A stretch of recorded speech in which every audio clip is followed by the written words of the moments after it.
அஸ்ஸலாமு அலைக்கும். Welcome to Quresha's lifestyle. இன்றைக்கி நம்ம சூப்பரான டேஸ்டான ஒரு புட்டிங் ரெசிபி ஒன்று பார்க்கலாம். பட்டர்ஸ்காட்ச் புட்டிங் இதை தான் நம்ம இப்போது ஈஸியாக எப்படி செய்யலான்னு பார்க்க போகிறோம். பட்டர்ஸ்காட்ச் ஃப்ளேவர் பிடிக்கிற எல்லாருக்குமே இது ரொம்ப பிடிக்கும்.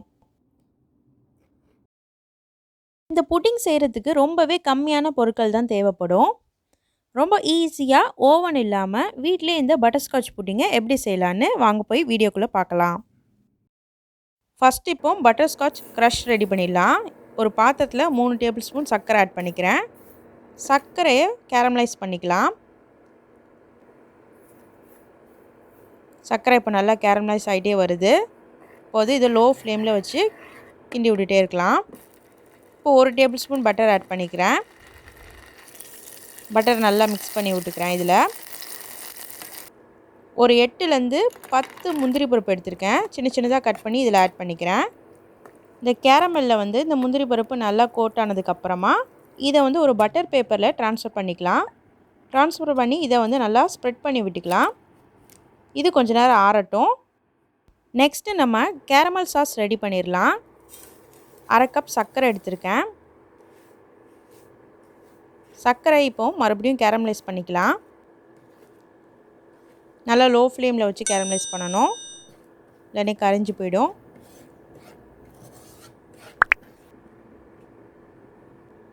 ஒரு 40 கிராம் பட்டர் ஆட் பண்ணிக்கிறேன். பட்டர்ஸ்காட்ச் புட்டிங்க்கு பட்டர் நிறைய ஆட் பண்ணால் தான் நல்லா டேஸ்ட்டாக இருக்கும்.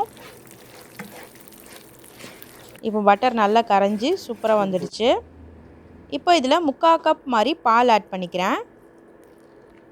பால் ஆட் பண்ணதுக்கப்புறமா கொஞ்சம் கட்டியாயிடும் கேரமல். இது கொஞ்சமாக கிண்டிகிட்டே இருந்தோன்னா சீக்கிரத்தில் கரைஞ்சிரும். இப்போ கேரமல் சாஸ் ரெடி ஆயிடுச்சு. இதை கொஞ்சம் ஆற வச்சுக்கலாம். இப்போ ஒரு பவுலில் 3 முட்டை ஆட் பண்ணிக்கிறேன். கொஞ்சமாக சால்ட் ஆட் பண்ணிக்கிறேன். 1 டீஸ்பூன் வெண்ணிலா எசன்ஸ் ஆட் பண்ணிக்கிறேன். இதை நல்லா பீட் பண்ணிக்கலாம். இப்போ ஆறின கேரமல் சாஸை இதில் ஆட் பண்ணிக்கிறேன். இப்போ மறுபடியும் இதை நல்லா மிக்ஸ் பண்ணிக்கலாம்.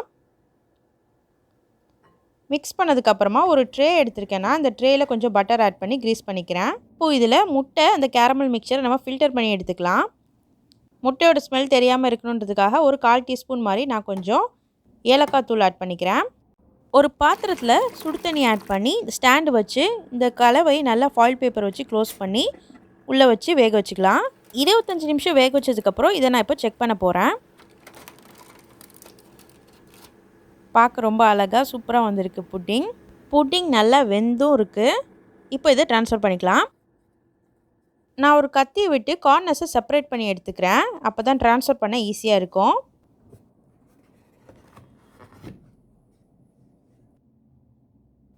புட்டிங் இப்போ அழகாக வந்துடுச்சு.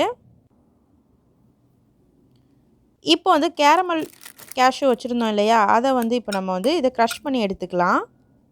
மிக்ஸி ஜார்லேயும் க்ரஷ் பண்ணலாம், இல்லாட்டி சப்பாத்தி கட்டை வச்சு அடித்தாலும் வந்துடும்.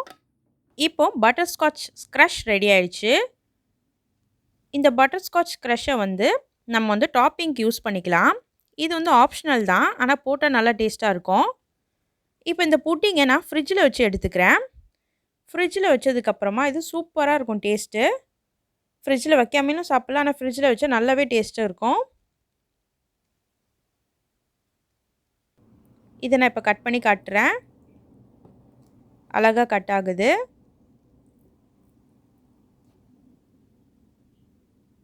கிட்ஸ்லேருந்து எல்லாருக்குமே இது ரொம்பவே பிடிக்கும்.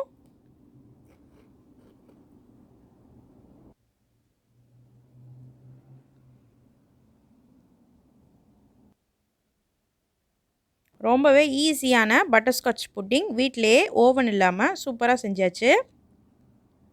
எவ்வளோ அழகாக இருக்குது பாருங்கள். நீங்களும் ட்ரை பண்ணி பாருங்கள். பிடிச்சிருந்தா ஷேர் பண்ணுங்கள்.